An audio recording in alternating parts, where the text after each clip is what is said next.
Hi, everybody. Thank you for joining us again. And today we're going to start right at the beginning, and we're going to try to learn exactly what the gut microbiome is and why it's so important and why is everybody talking about it. And so just to introduce ourselves really quickly, my name is Dr. Shaina Cahill. I have a PhD in neuroscience, and I am obsessed with how the gut microbiome is tied into pretty much everything.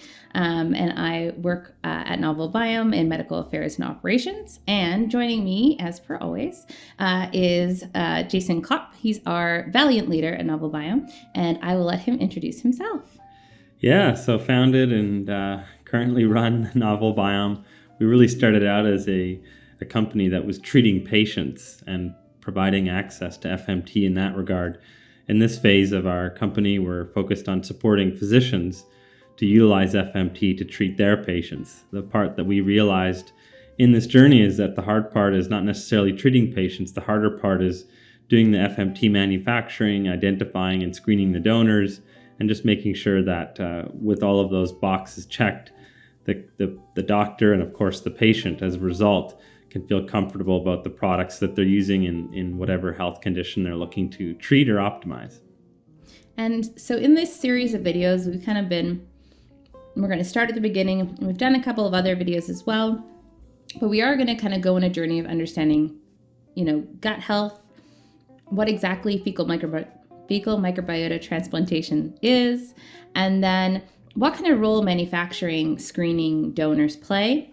And we're going to extend that outward as to kind of, where the research is going and kind of get a better understanding of how gut health is tying into overall health, and then how a-FMT is playing a role in that. So today we're really going to dive into the gut microbiome. So to start off, the gut microbiome is kind of where you think it would be. It's mostly in your large and small intestine.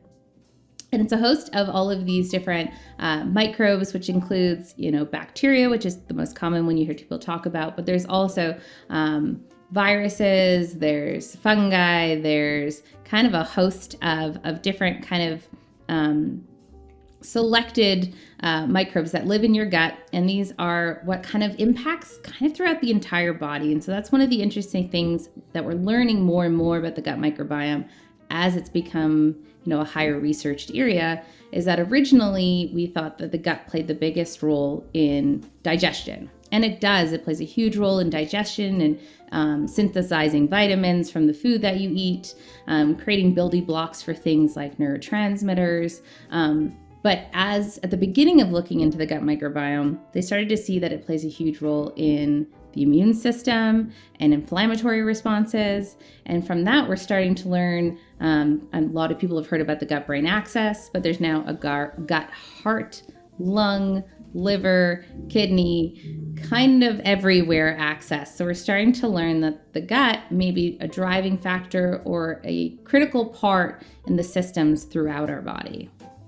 I think just to add on to that, as far as like what is the gut microbiome, why is it important, is that, as you pointed out, there's some of the things that it does strategically as far as the production of vitamins, the production of neurotransmitters and all the other things. But in its role in that regard, when it's disturbed or disrupted, which we call gut dysbiosis, it's really an imbalance of the quantity of microbes there or the balance of microbes that exist there.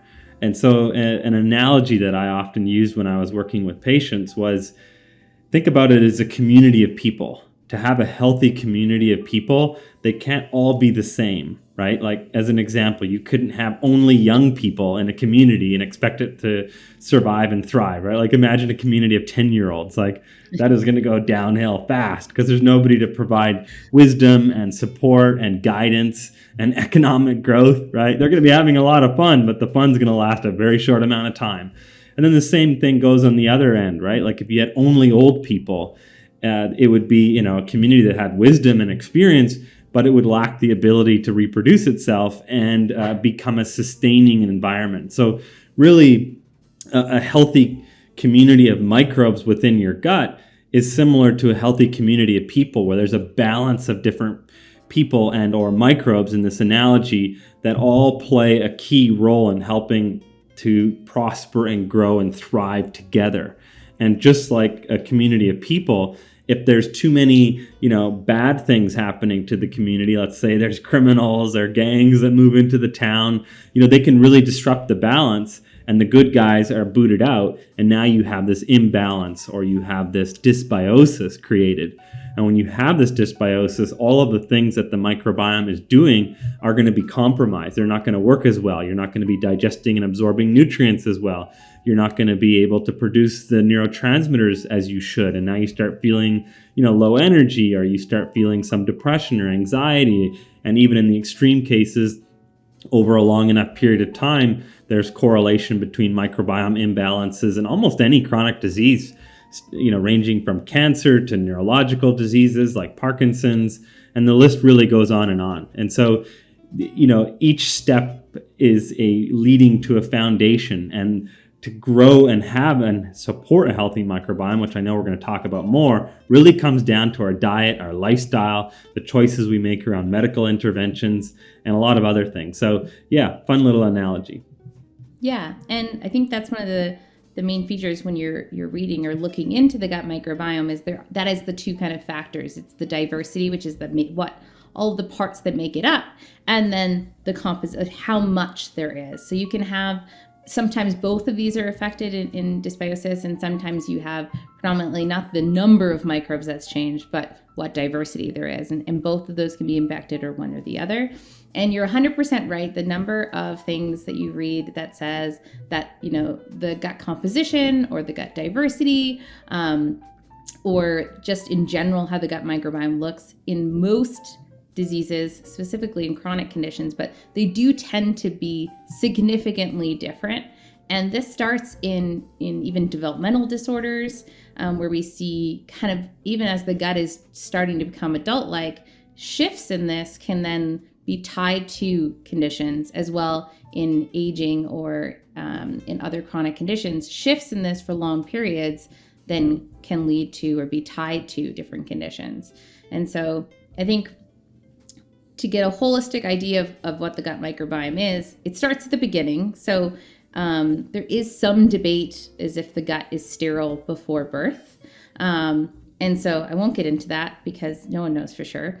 It could be or it could not be, but we know that the gut microbiome kind of starts at the beginning. How you're born has a really big impact on how the gut microbiome is formed.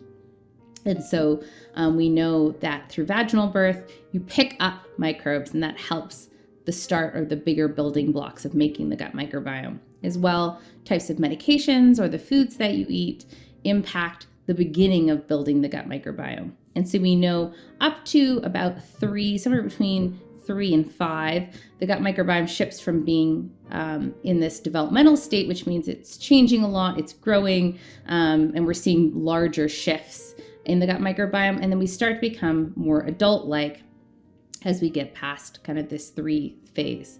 And so the gut microbiome starts at the beginning, has huge impacts. It's tied into a lot of other systems that are developing, so they kind of play off of each other.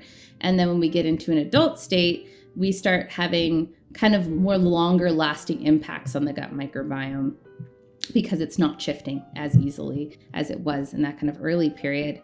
And so I think the big one here is, we know that the gut microbiome is important. We know that it's shifting, becomes adult-like. So what makes the biggest impacts on gut health when you have this, adult-like gut microbiome that's supposed to stick with you for a long time? We know that there is some age impacts. There's no specific age that makes it old. There's no on your 60th birthday, you have an old gut microbiome and it's all downhill from there.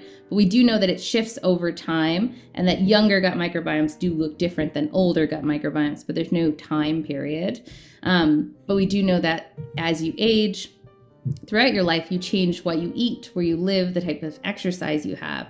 So these external factors are affecting the gut microbiome. So we have a young microbiome, kind of your prime years microbiome, and then over time it ages.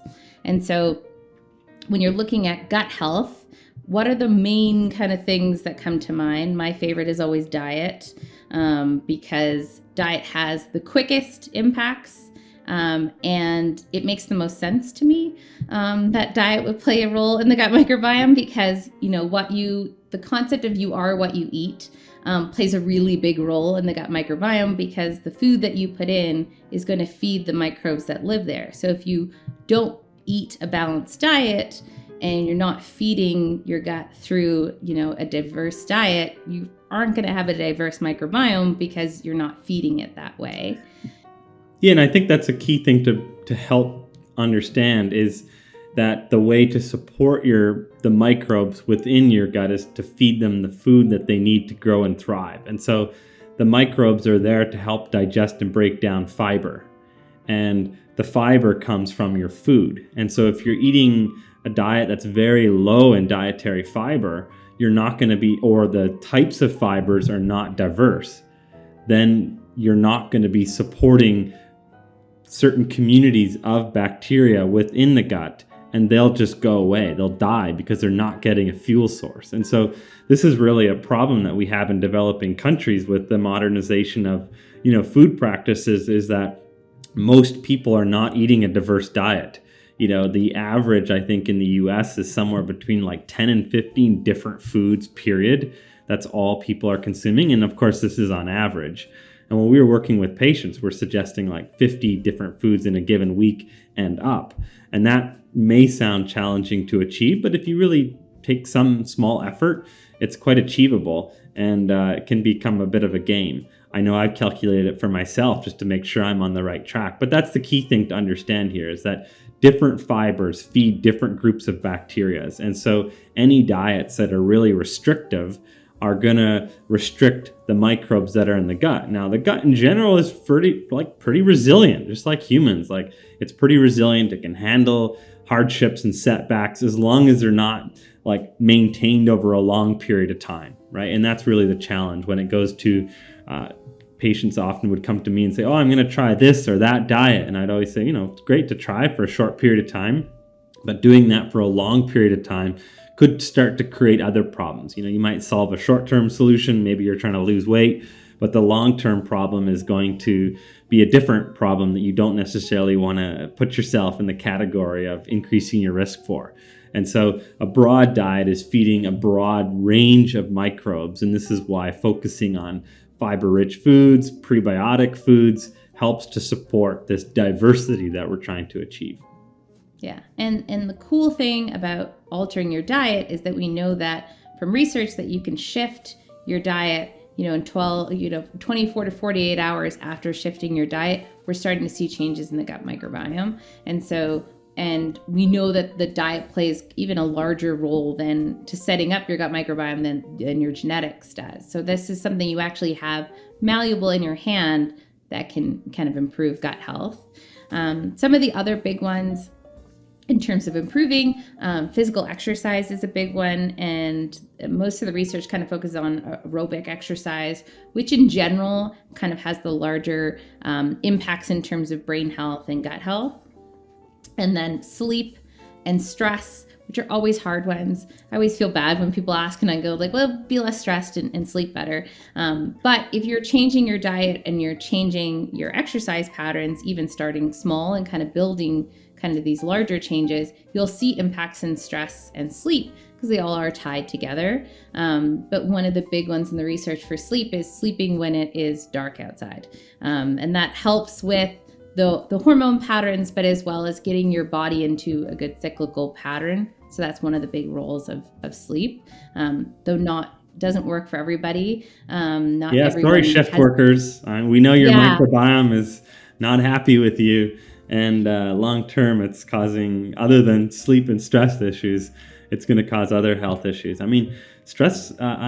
Shift workers, with these changes in sleep schedules, like, it's been well documented that their effects on longevity are like how long they live, or it's a few years shorter on average than someone who doesn't work as a shift worker, and even for shorter amount of periods in their lives. So it's pretty dramatic. Yeah, and there's a lot on shifted sleep patterns, even in traveling and stuff, and the impacts of traveling on a shifted schedule can have impacts. And these shift workers, we do see that their gut microbiomes look significantly different than those sleep on a traditional pattern. So sleep does play a big role. So, and I think if I can jump in, there's these things that you should do, right? It's the diet, it's the sleep, it's the the activity and exercise, it's the stress management. I think I would add in like the community and the support that you feel as a part of a community, a healthy community. These are all things that can help support your gut microbiome. And they're good and they're cumulative. They'll build on each other. The trouble is you can undo all of that through your environment and the use of antibiotics. Now, I always add this preface because some people think, he's against antibiotics. No, actually, I'm quite a fan. I mean, I don't think we would live to the average age that we live to now if it weren't for the use of antibiotics. They're absolutely life-saving when applied in the right circumstance. And I think the trouble is, and I'm not the one to pioneer this message, public health has been pumping this message for a long time. It's the overuse of antibiotics. They're vastly overprescribed, they're overused, and it's leading to really severe issues, both between the degradation to the health of our microbiomes and the development of antibiotic-resistant bacteria, which C. diff is an example of an antibiotic-resistant bacteria for some people. And it so happens that a-FMT is really effective at resolving C. diff when there's antibiotic resistance. However, again, to the point of resilience, like if you take one antibiotic, and it always varies for every patient. Some people are more sensitive than others. But if you had an antibiotic at, say, you're 10 years old and you got an antibiotic because you cut yourself and there was a risk of infection and sepsis, yeah, you can take an antibiotic and your system should bounce back from it, assuming, your diet's good and your lifestyle's generally good and healthy. You should be able to bounce back. The trouble is that if you, say, are getting ongoing sinus infections and your doctor is continually prescribing you antibiotics, those over time are going to have a real long-term consequence to your gut microbiome. And the trouble is generally that once a strain or a group of bacteria has been kicked out or eliminated or killed from your gut microbiome, it's not so easy just to bring them back in. And even with the use of probiotics, like a lot of people are aware of the use of probiotics, but they don't engraft, they don't become a part of your new microbiome or your existing microbiome. And so if they're gone, you can develop issues. And something that might be relatable to some people who deal with this is oxalates. So they have trouble digesting oxalates. For example, they're high in like spinach and leafy greens and chocolates. Things like that are higher in oxalates. And there's specific bacteria that are responsible for breaking down these oxalates that are in these oxalate-rich foods. But if you are missing those bacteria, and I've seen this many times with patients, is they, been on antibiotics for a long period of time for some indication. I mean, usually it's necessary, but not always. And then they develop a sensitivity to oxalates in their diet, and they need to reduce those within the foods that they eat. And the main reason is because they're lacking the bacteria that help to break down the oxalates and make you tolerate these foods and even get health benefits from these foods, because spinach isn't necessarily bad, and or a lot of the other oxalate-rich foods. In fact, many of them are really healthy and beneficial to you. And so that's what happens when you can lose groups of bacteria that are responsible for the breakdown of certain things within food that we normally are consuming. So that's just an example of how prolonged use of something like an antibiotic can have downstream effects and ultimately disrupt the balance that we're trying to achieve or maintain within the gut. Yeah, and there are a number of environmental factors that play a role. So medications, antibiotics kind of being the most well-known, but proton pump inhibitors are known to, as well as laxatives, and there are a couple of different medications. I believe antidepressants are on the list. Yeah, SSRIs are. And so it's important to understand the medications that you're taking, the impacts it can have on your gut as well. Other things like different environmental toxins, so like heavy metals, molds, things like that can impact the gut microbiome. Poor exercise exercise is good, no exercise is bad. And diets that, as you mentioned, low in fiber, high in processed foods and sugars, aren't great for your gut microbiome. And so, things that you can have these positive impacts on it, but you do have to be aware of the things that you could be doing that could be causing, negative impacts. Smoking, heavy alcohol use, are all known to negatively impact. Another big one, kind of on par with antibiotics, is the use of glyphosates. I mean, glyphosates is it's what's in Roundup, and it's sprayed on most major crops. And the impact of glyphosates on the gut microbiome are tragic. They're really significant. And there's a lot of correlatory studies between the use of glyphosates and the concentration within drinking water and within foods, and correlating to different chronic diseases, cancer being an example. And I think pointing out that, there's a lot of the things that you should eat, but there's the things that you shouldn't eat, and maybe the why behind it. So for example, if you're eating, a lot of high fructose corn syrup, which we know also has negative health consequences on the gut microbiome, but those easily digested carbs, right? The white stuff, the breads, the pastas, all of those very easy, high sugar foods, they feed certain groups of bacteria, and in this case, fungus, and that can overgrow and sort of push out healthy bacteria. And so if you're constantly feeding junk food, again, back to the resilience thing, if you have a burger once in a while, that's considered junk food, for example, from McDonald's, I mean, you're not going to create a long-term problem. It's just when these things are repeated constantly is when you're going to start to develop a problem. And so it's really important to, it's about, life is all about balance ultimately, but it's trending to choosing a diet that isn't really high in those foods that we know will change the balance. And it can be, it can be reversed, right? You can move away from those foods and sort of starve off the overgrowth of fungus, and or use supplements, in some cases medications, to bring down a fungal overgrowth so that you can regain some of that territory and reestablish a healthy gut microbiome. But that's really the thinking there when it comes to those foods is you can overfeed and feed the good stuff, but you can also overfeed and feed the bad stuff. And so it's really about trying to maintain a balance there. Yeah. And I think it's good to understand that you can have both positive and negative impacts on your gut. And those both will play a role in your overall health, because as we're learning more and more, the gut microbiome, as we've talked about, is underlying a lot of different chronic conditions. And I think maybe that's something that needs to be better appreciated, that these day-to-day choices and these month-to-month and year-to-year shifts can, cause your gut to go into both a really healthy state. You can move from unhealthy to healthy, depending on how far you went one way. But keeping your gut in a healthy state and avoiding this dysbiosis, especially over long periods of time, we know that can improve your overall wellness. And so I think maybe we can talk a little bit about gut dysbiosis, what kind of conditions it's been tied to, and why do we think the gut is playing a role in that. And I think, my overall statement is the gut seems to be tied to everything, and that's why it makes sense that it's tied into so many different conditions. But what kind of areas are we seeing that the gut microbiome is having an impact in chronic conditions? Yeah, and I think kind of adding on to what you spoke about originally, right? We're sort of focusing our talk on the gut microbiome.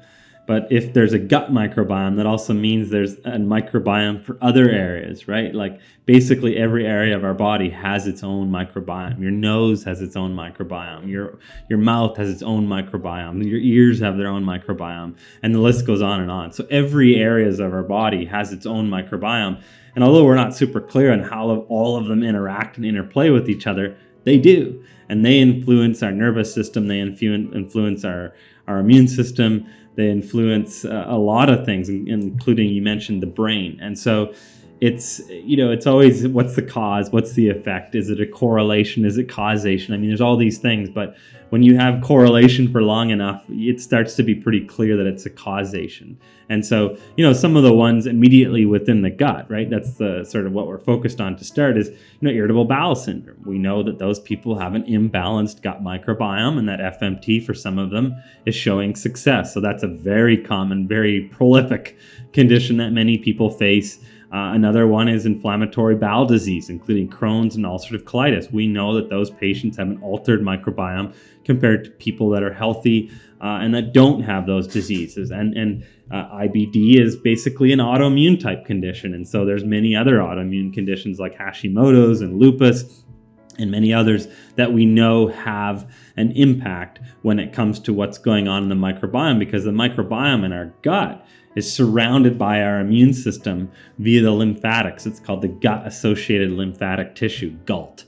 And that's totally interplayed with the gut, the actual like nervous system of the gut that it's going throughout it. The immune system is surrounding it, and there's constant communication between all of these things. And when there's an imbalance or something's off, the messages are not getting through, and or the system becomes overreactive in the case of autoimmunity, where it starts to attack itself. And so, those are a few within the gut. I mean, I know we've mentioned a little bit about the connection to cancers. Some specific cancers are connected to that. The neurological conditions, obesity is another one. I mean, most people, when I talk with people, say at a dinner party, and they hear about what I do, they quickly reference the mice study where there was an obese mouse and a skinny mouse, and they put the microbiome or the stool from the skinny mouse into the fat mouse, and the fat mouse became skinny, and then they took the microbiome of another fat mouse and put it into a skinny mouse,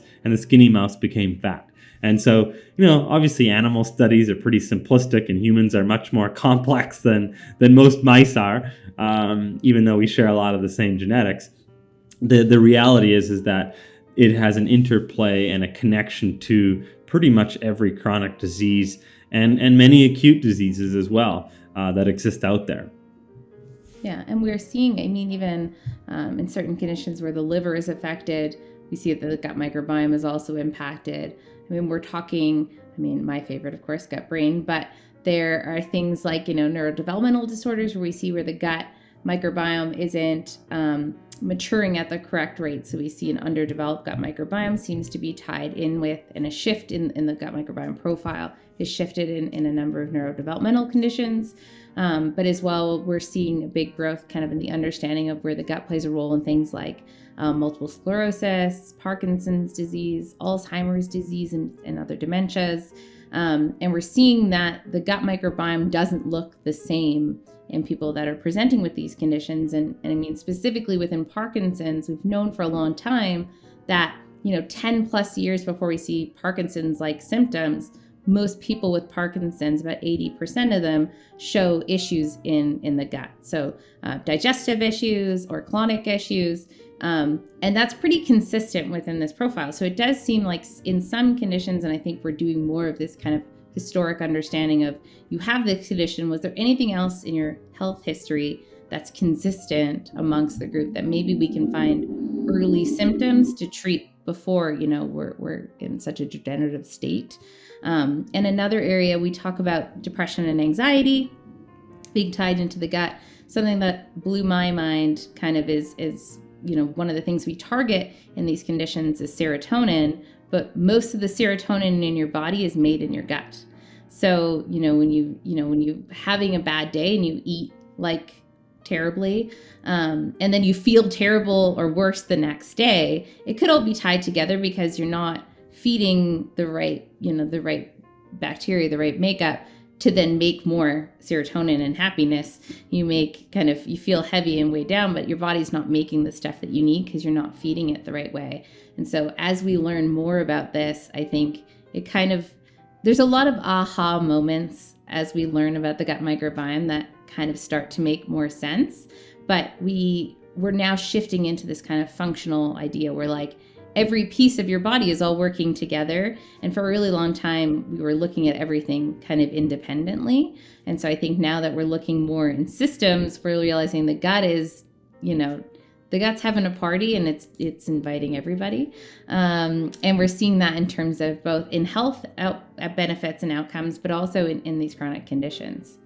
Yeah, and I think this is important, right? Like if we make the analogy of a car, for example, like the symptoms that you're experiencing, and we'll stick with the gut-related symptoms, is like the indicator light that something's wrong with the engine, right? Like if your dash is showing that the engine lights are flashing and maybe it's low oil or something like that, like you can ignore it, but you can only ignore it for so long before it's going to present in a symptom, which eventually, if it persists long enough, becomes its own diagnosis of a disease. And so the digestive system is that early indicator that something is off.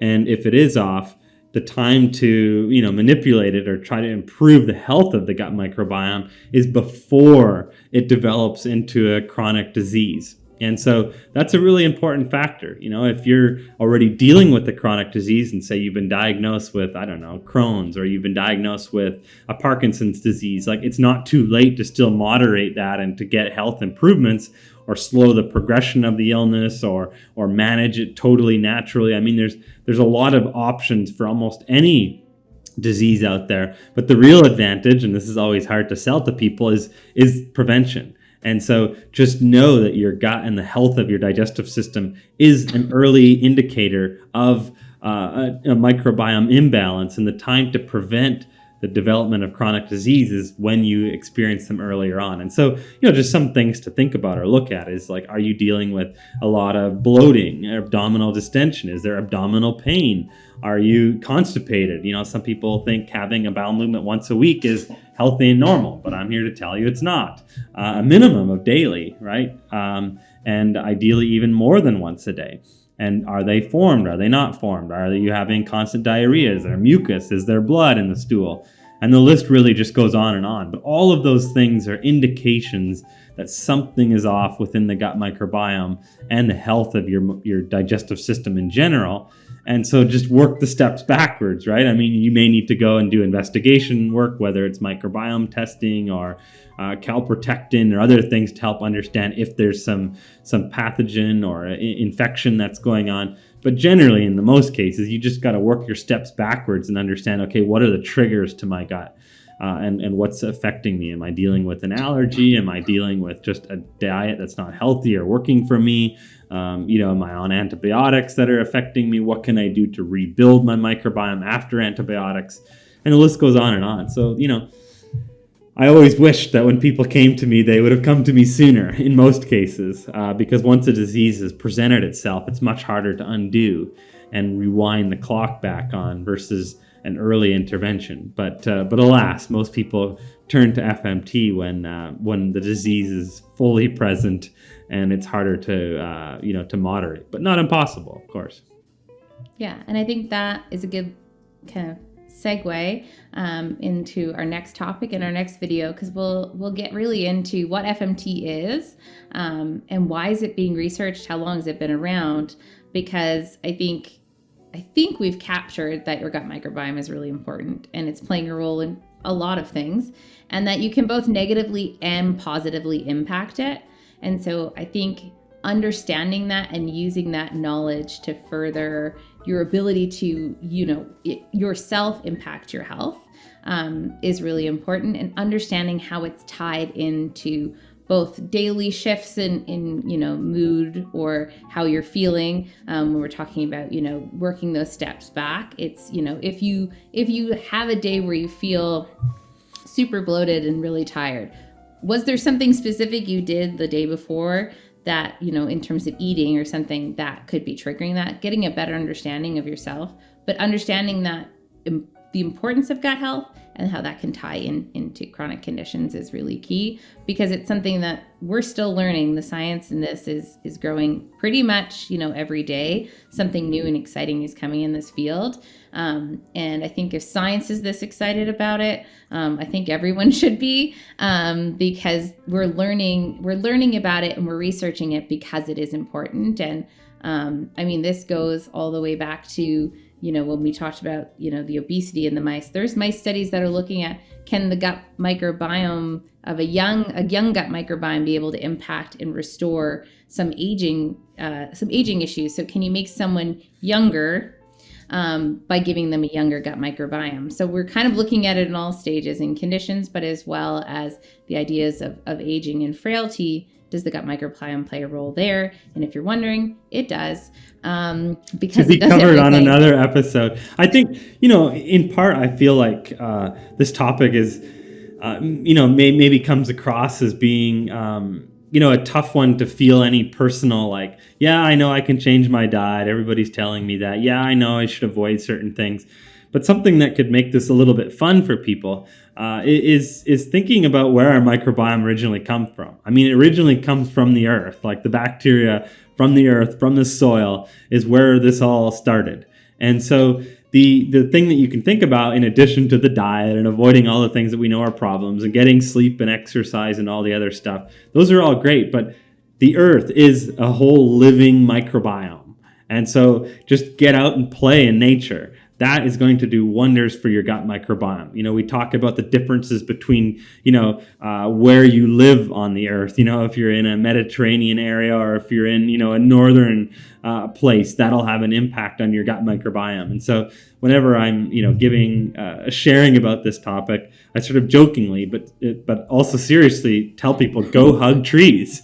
Get involved with nature. We know gardeners live longer, and it's probably in part stress reduction, but in another way, they're being exposed to the soil and they're being exposed to that gut microbiome. And so I'd say go out, have fun, go play. I met someone recently at a conference and they said, I always make a point anytime I travel to the ocean in a different country or in a different place, I always drink a little bit of the salt water.